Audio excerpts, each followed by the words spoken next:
Every year, over £40 billion is stolen from the UK's public purse. But up and down Britain, an army of fraud fighters is battling to win it back. Every pound lost to the public purse via fraud is a pound lost to our public services. That money is for people that need it. You just can't go about stealing money and hope to get away with it. People that defraud the public purse are despicable. From paying for the police and our health service, filling in potholes and emptying our dustbins, to making sure everyone has a roof over their head. The team had to follow the money trail. I'm just going to investigate the incident. Gross. I suspect that it's not your badge. I'm definitely sure that there's a fraud. The investigators' mission has never been more vital. We managed to recover over £108,000. This prosecution was really important. Can't the claimant being able to get his way out of this one? No one is beyond our reach. If you get a knock on the door from us, you might be in trouble. The Fraud Squad are on the case.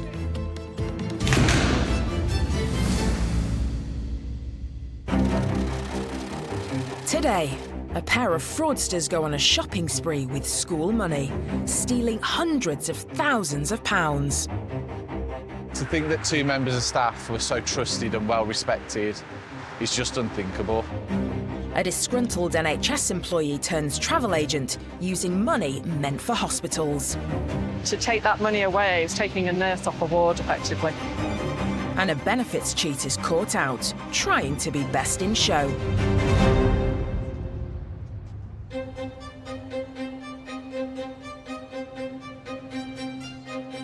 Schools are supposed to give our kids the best start in life, a nurturing environment and positive role models. But in our next case, a head teacher sets the worst possible example, lying, cheating and stealing money that's meant to educate their pupils.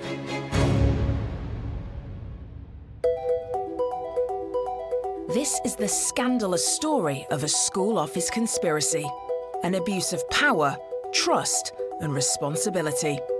A whole generation of children that went through the school did not get the full resources that they should have got because of the greed of these two people. A web of deceit that defrauded an already struggling school of a colossal £500,000.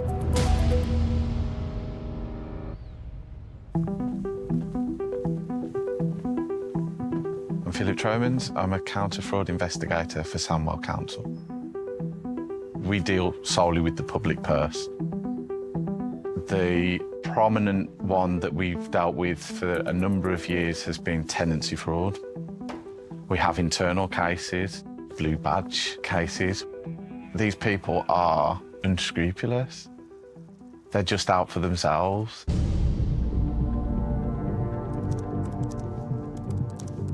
But a case lands on Philip's desk, unlike anything he's dealt with before or since.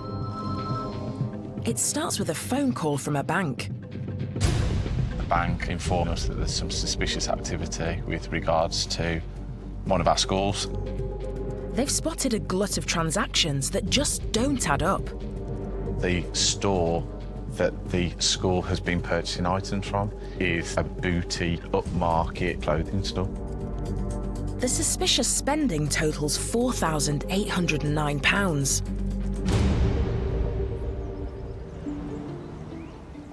The first thing I do is I go on my computer and have a look at the website for the store that have made the report to the bank. And it's pretty evident from looking at the website that, yes, they sell women's clothing, a bit of men's clothing, handbags, shoes and sunglasses. I can't see any items on there that would be something that I'd expect a primary school to be buying. The shop specialises in haute couture, not school supplies. And that's not all that's unusual. One of the things that sticks out with these transactions is that the store in question that they've been made from is almost 60 miles away. So as a council, we normally try and buy from local companies, if at all possible. Could someone be trying to cover their tracks by travelling out of town? Philip's team visits the school to speak to the head teacher. The head teacher at the school is a woman called Michelle Hollingsworth. She has spent her whole school career since the mid-1980s at the school, and has been the head teacher for the past 10 years. She denies any real knowledge of what's going on and says that it might have been for a gift that was purchased for a member of staff that was leaving the school. At this point, we've got no other lines of inquiry, so the only thing I can do is get in my car and go to the shop. But Philip's not on a shopping trip. He's hunting for evidence. Can the shop shed any light on the suspicious purchases? We have to go and speak to the owners in person because we're going to need to get witness statements from them to use at a later date if the case goes to trial. Almost immediately, he has a breakthrough. The shop owner not only remembers the head teacher, but says the school secretary, Debbie Jones, is a regular too.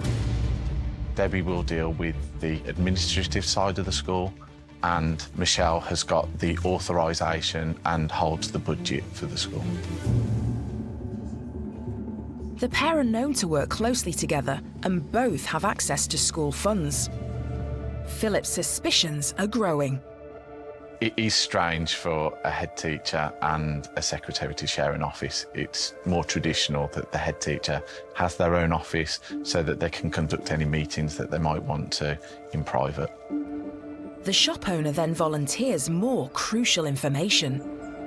The store owner tells us that the two members of staff were referred to her from another store in the same street. We head straight over there and find that it's a high-end interior design shop with lots of beautiful furniture in there, sofas, lovely cupboards, tables, things like that. Again, things that we wouldn't expect to find in a primary school in a deprived area.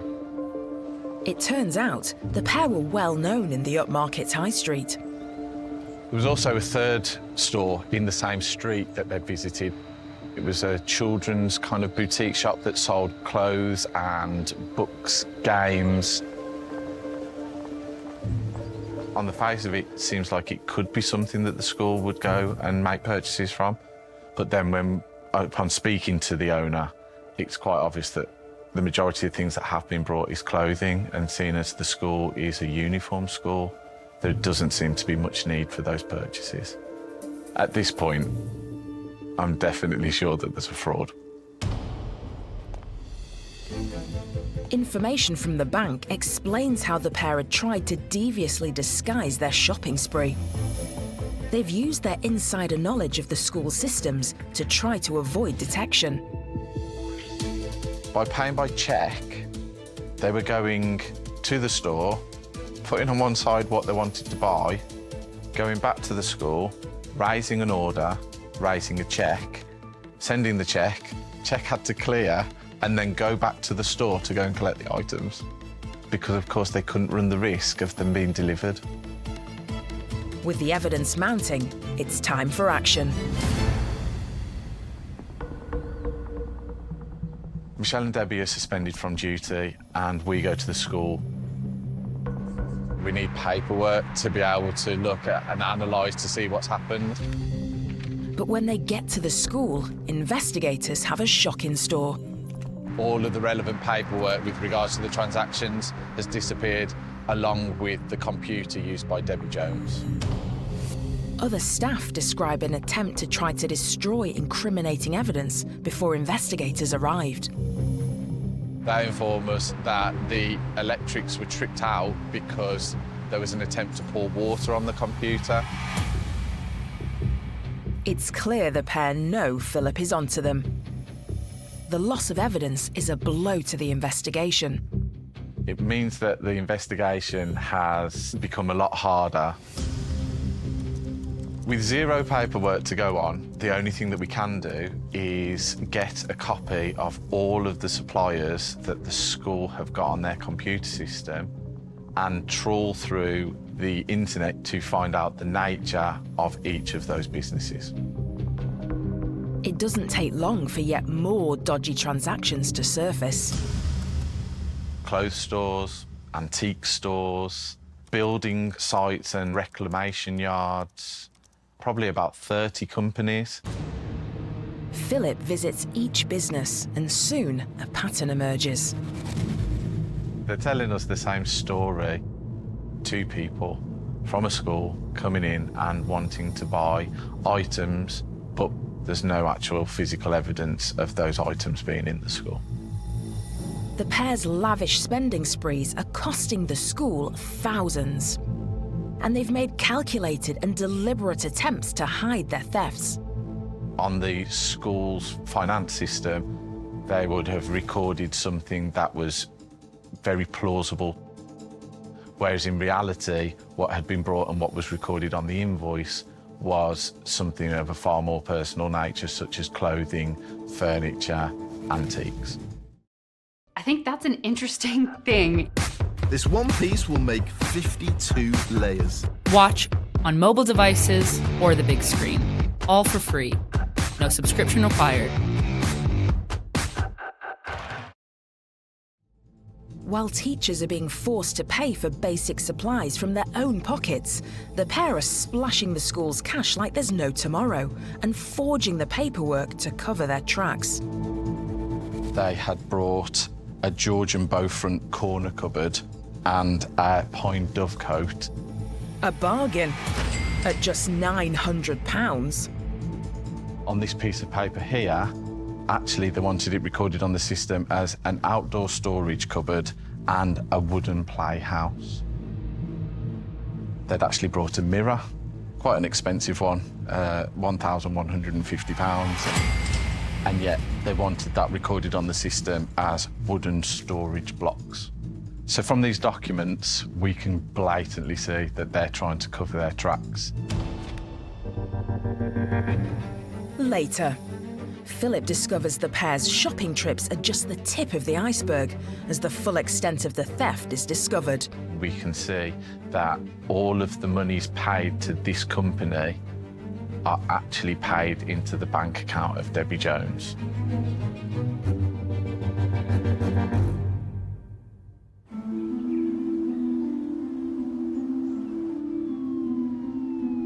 The NHS has cared for the nation for over 70 years, and yet this beloved institution is defrauded of over £1 billion every year.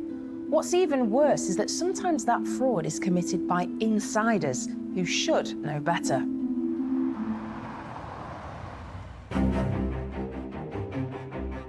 At some points, he seemed to be shocked at how much NHS funds he'd used. The suspect set himself up as a kind of a travel agent. I think the total value of the bookings was just over £30,000. To take that money away is taking a nurse off a ward, effectively.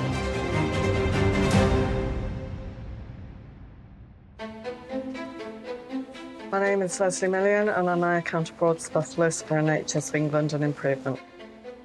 We deal with any allegations or referrals of fraud within the NHS. GPs, pharmacists, dentists, opticians. Just 2 days into her new job at the NHS, she lands a shocking case. A mystery fraudster is abusing the staff travel system, costing the health service thousands and diverting crucial resources from the NHS front line.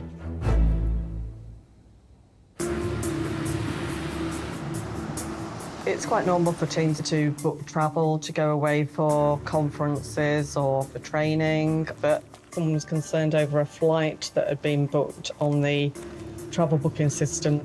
Staff take thousands of trains and planes every year, but one of the flights stands out like a sore thumb. A booking was noticed that was for a flight to Dalaman in Turkey, which obviously wouldn't normally be expected to be a location for official NHS business. Dalaman is a top tourist destination. Known for its turquoise sea and sandy beaches, there's not much scope for official NHS business. Yet someone is using NHS funds to book flights. Clearly, something doesn't add up. First thing we wanted to do was make inquiries into the passengers and the bookers' details. The flight from Leeds Bradford Airport to Dalaman, Turkey is for 2 female passengers. When the female passenger details were checked, they couldn't be identified to be NHS employees. But when they discover who made the bookings, the investigation takes a sinister turn.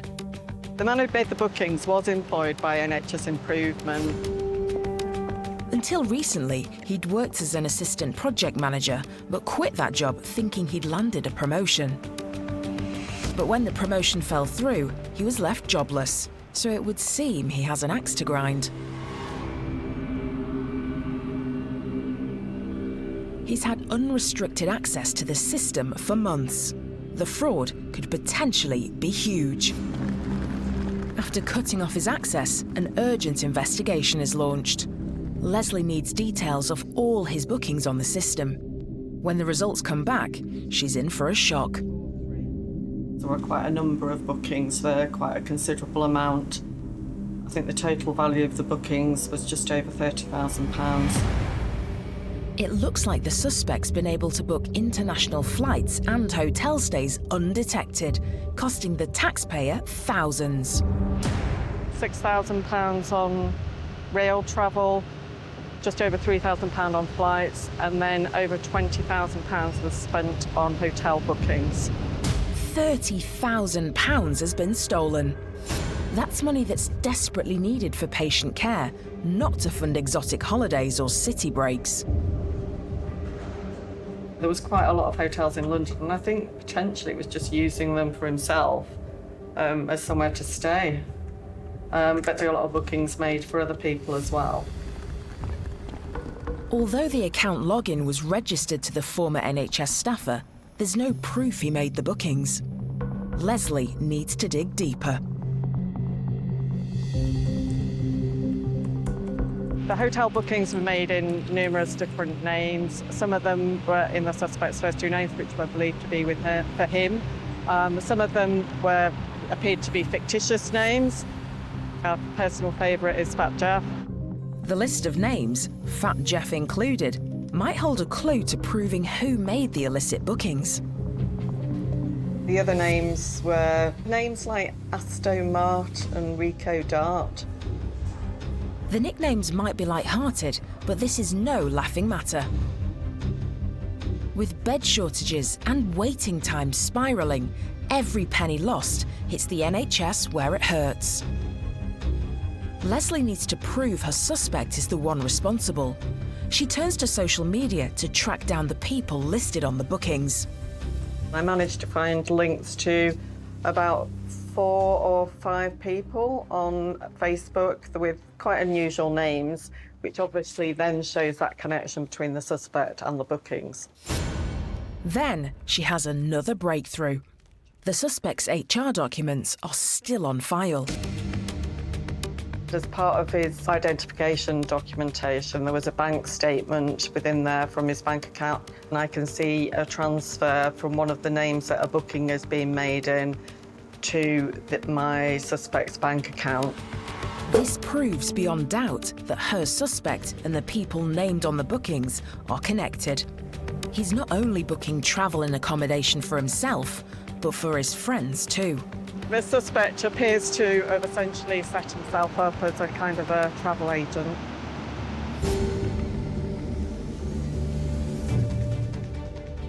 The HR files also hold a clue as to how the fraudster could be committing the crime. When this employee left NHS Improvement, they failed to return their laptop and work mobile phone. HR had contacted him to let him know that if he failed to return the equipment, that they had no alternative other than to take legal action. But his response throws the cat amongst the pigeons. He said the equipment had been stolen in a robbery. That could have meant potentially that someone else could have stolen that equipment and might have been able to use it to make the bookings themselves. The revelation throws Leslie's case into jeopardy. Could the alibi get her suspect off the hook? Later, will the suspect's greed finally catch up with him? Good morning. I've just tried to make a booking. You're restricted at £135, sir, so I can't put that booking through. Let's not worry about it. I'll try to find something else in that area.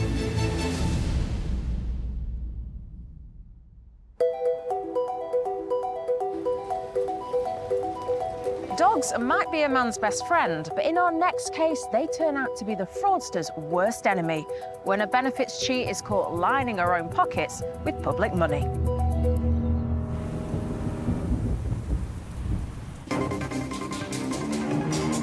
This particular lady was not as disabled as she claimed to be. She was breeding rough collies and showing them all around the country, including Crufts.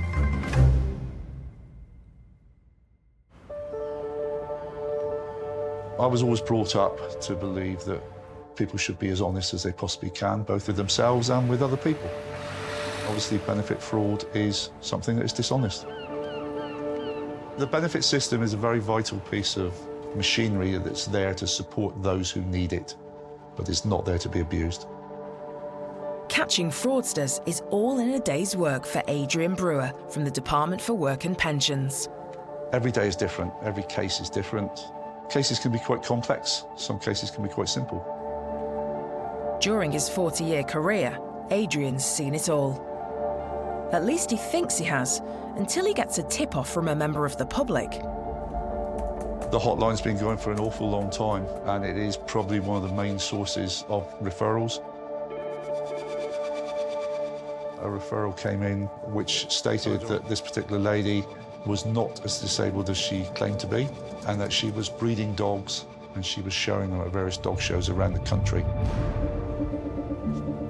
Adrian checks the suspect's benefits claim history. We looked at the claim forms and established that she claimed that she needed to use 2 crutches at all times. She needed help getting in and out of bed, dressing, washing, even as much as feeding herself were problems for her, and she required help with those. The particular benefits that were being claimed at this time were employment and support allowance and disability living allowance. She declared that she had diabetes, multiple sclerosis, lymphedema, hearing impairments, and high blood pressure. Someone who, on paper at least, needs all the support she can get. She was receiving £559 every 4 weeks. She's been claiming employment and support allowance for 2 years, and the highest level of disability support for 8 years. Adrian needs to verify if these claims are genuine or not.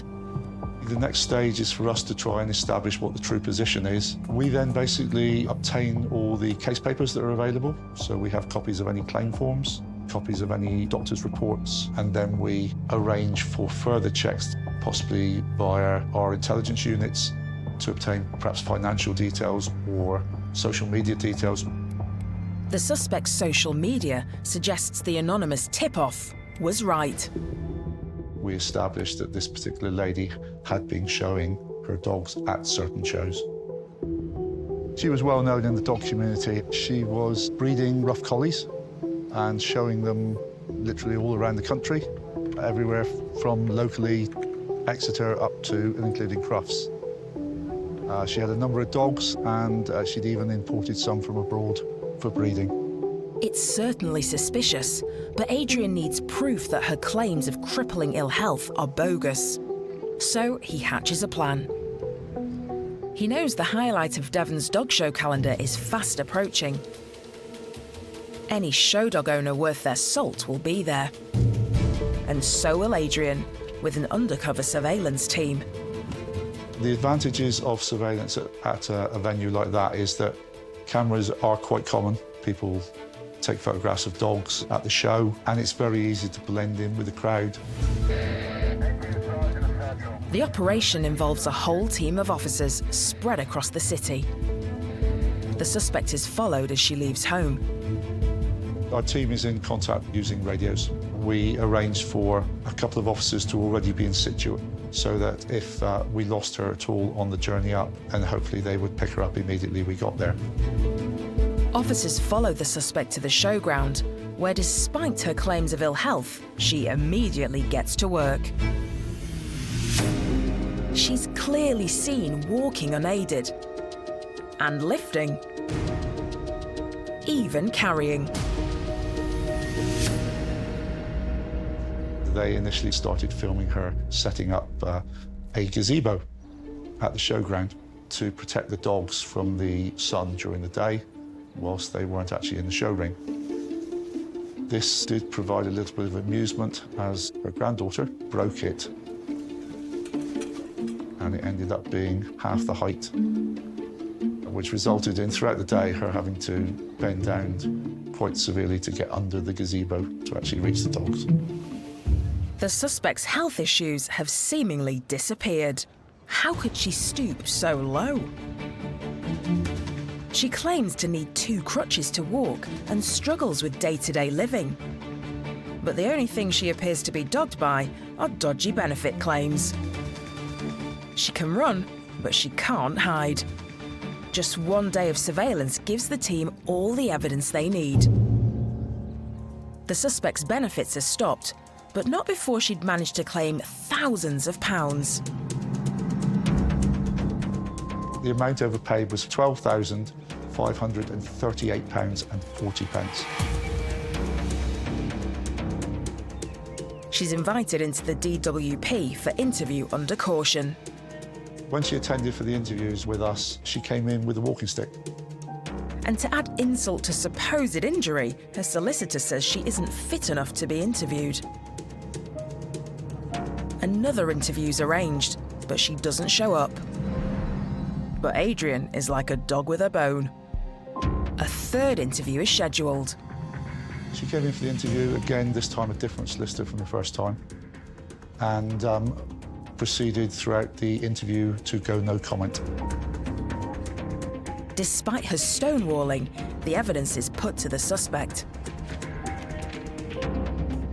The evidence clearly showed that the benefit was probably incorrect.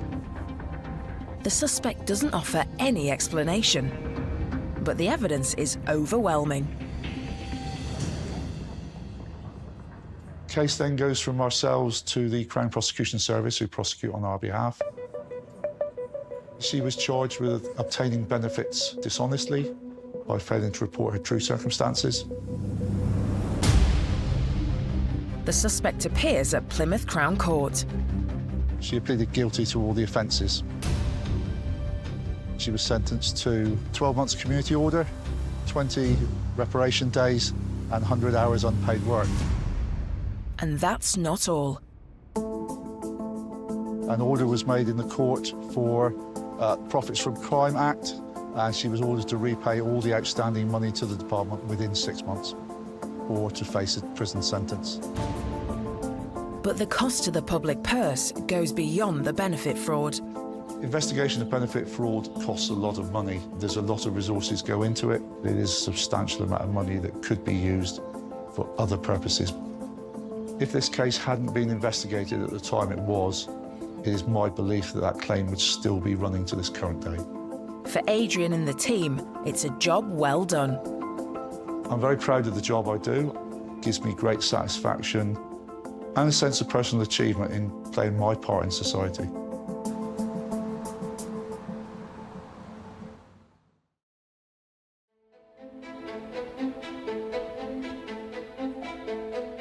A school head teacher and her secretary accomplice have been caught splurging school money on lavish spending trips. But fraud investigators are about to discover the pair's theft goes much, much further.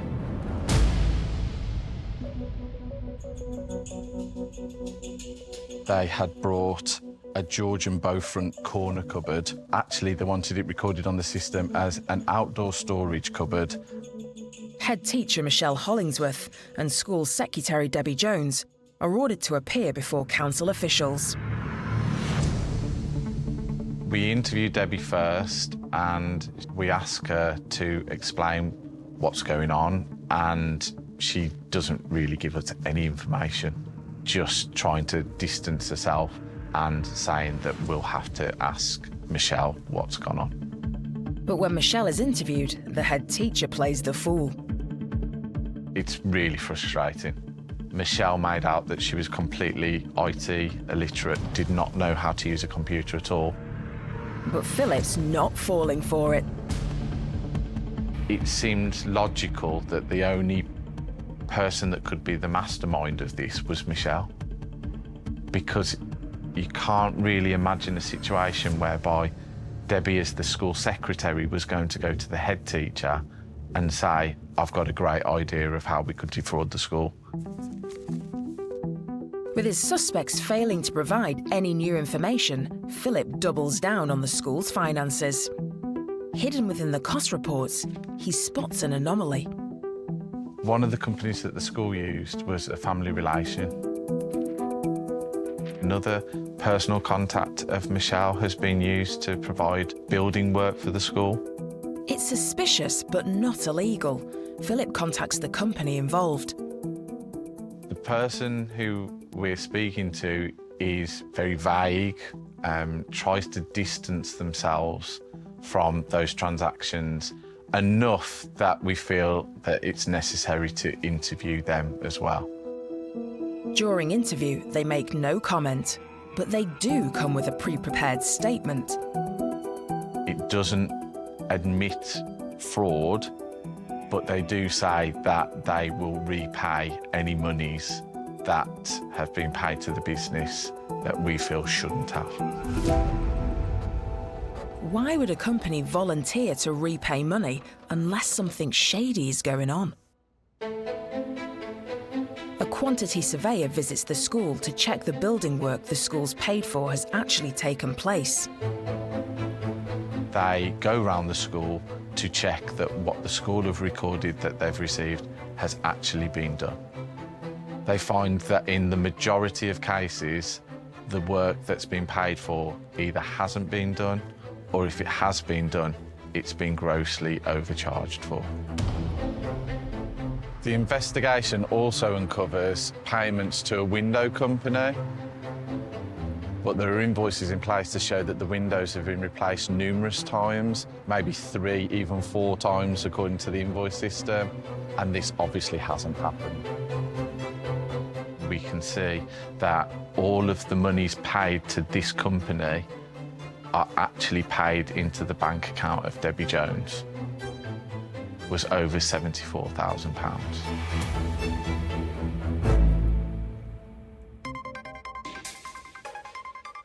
The school is paying through the nose for building work that sometimes hasn't even been carried out.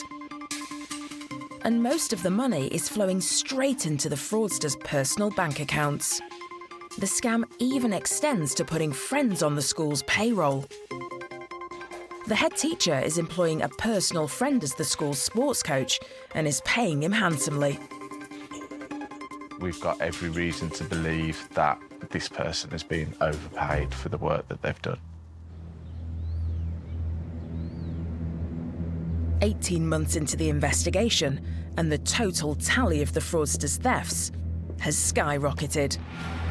Now we're dealing with over 30 shops and businesses, and we're looking at a figure in excess of £500,000.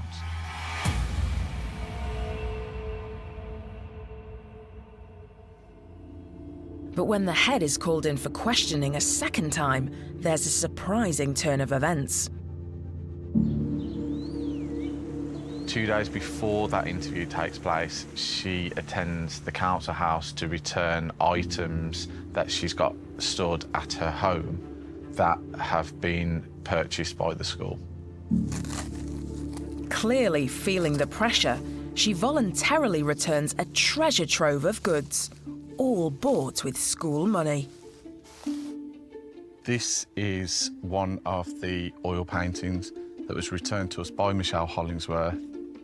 She told us at interview she was just storing it at her house for safekeeping. Cost £900.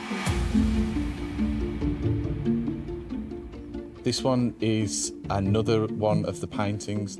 This one's actually more expensive than the other one. It is £1,100. This is an antique clock, valued at £950. She claims to have bought the antiques so the children would have something nice to look at, and was only storing them at home temporarily.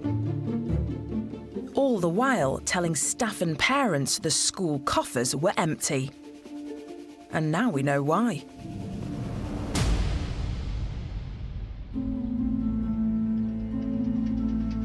now have enough information to be able to pull together the evidence to be able to prepare a case to go to court. A trial date is set. Due to the enormity of the case, it's earmarked to last up to 12 weeks. During the trial, Debbie admitted receiving the items, but didn't really give us any further information.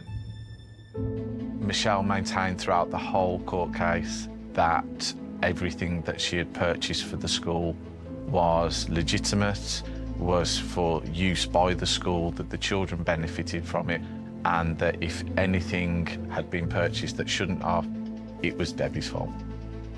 After 14 weeks of finger-pointing, wasting yet more taxpayers' money, justice is served. So Michelle Hollingsworth was found guilty on all counts and was sentenced to 5.5 years in prison. And Debbie Jones was also found guilty on all counts brought against her, and she was sent to prison for 4 years and 9 months.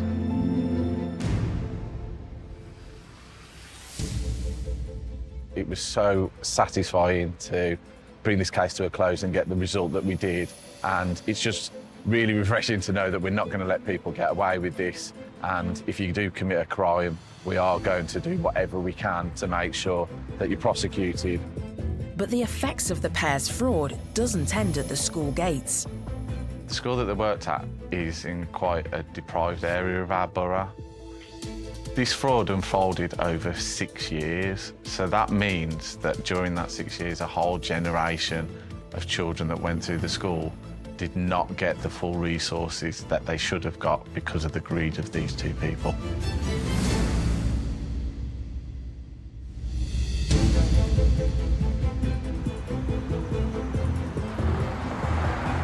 In London, NHS investigator Leslie Millian is closing in on a disgruntled former employee who's abusing an NHS system to book lavish holidays for himself and his friends. But these aren't budget breaks. We're talking £30,000 worth of luxury travel. The suspect appears to have essentially set himself up as a kind of a travel agent. Unlike the suspect, his claim that someone else was behind the bookings just doesn't fly. Meanwhile, Leslie continues to gather evidence. Her next call is to the hotels. Inquiries were sent to a number of hotels that bookings had been made at to see whether there was any connection between the suspect and the bookings. And this is where the suspect makes a crucial mistake. One of the hotels that was contacted found that on check-in, the suspect had provided his personal email address in connection with a hotel reward scheme. Anxious not to lose his loyalty points, the fraudsters unwittingly tied himself to the bookings. The fact that he gave his personal email address for a hotel reward scheme, it connected all the bookings back to him. Leslie has everything she needs. She calls in police backup and goes to arrest the fraudster.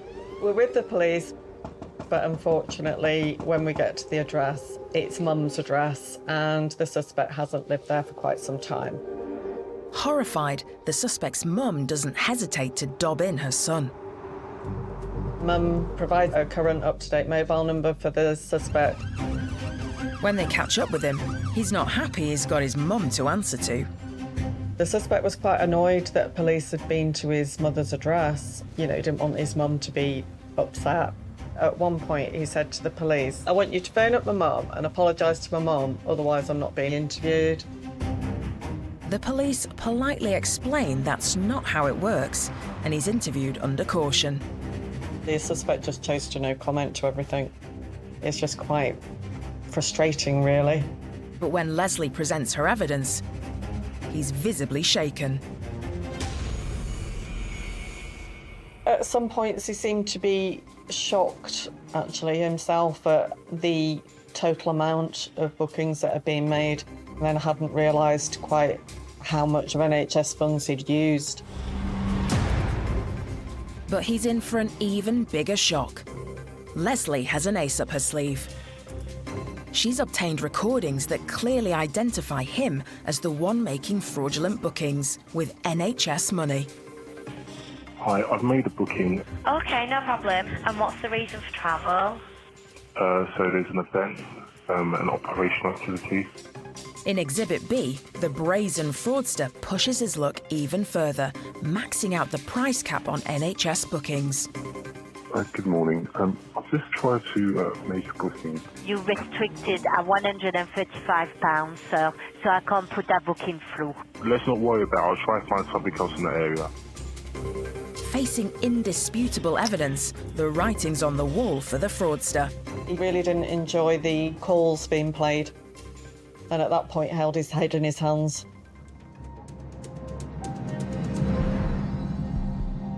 The case goes to court. The first hearing is at Thames Magistrate Court, and he pleads guilty at the first hearing. Despite his earlier denials, facing overwhelming evidence, he confesses and is sentenced. 14 months suspended for 18 months for the fraud, and is sentenced to 3 months for the theft, but again suspended for 18 months. He's then sentenced to 15 rehabilitation days and 200 hours unpaid work. It's a great result for Leslie and the NHS. It was very satisfying to get a successful prosecution out of this, and it will act as a good deterrent to anybody else who might consider to defraud the NHS out of money. But when the crime is committed by somebody who knows the NHS's struggles firsthand, it's a bitter pill to swallow. This is over £30,000 worth of NHS funds that is supposed to be used to provide vital care, cancer patients, people that need transplants, but to take that money away, I see that as taking a nurse off a ward, effectively. To add insult to injury, not a penny of the fraudster's ill-gotten gains can be paid back. Unfortunately, there wasn't any compensation awarded because the judge decided that the suspect didn't have the ability to repay. The one positive from the case is a toughening of NHS procedures. There have been some sort of additional measures introduced as a result of this investigation to try and make sure that it wouldn't happen again. But the fraudster will have to live with the shame of his theft for years to come. His future prospects for employment, having been convicted for offence of fraud and theft, probably really minimises your chances of getting a trustworthy job.